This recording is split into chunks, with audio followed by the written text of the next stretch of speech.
ملګرو راسئ نن در سره نوی د طالبانو ایجاد تخنیک در سره شیر کړم. دغه د مخکې پټاونه کول دا ژیړې ډبې، اوس به د امارت راتلو سره به دغه ډبه مشتۍ ته زورورې د فقیر محمد درویش ترانې وایي.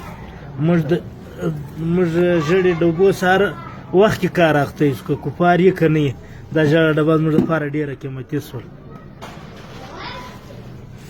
ته یوه زمزمه پر علاقه زمزمه مومنو لسو سنگرونو کی غازیانو د وخت قهرمانانو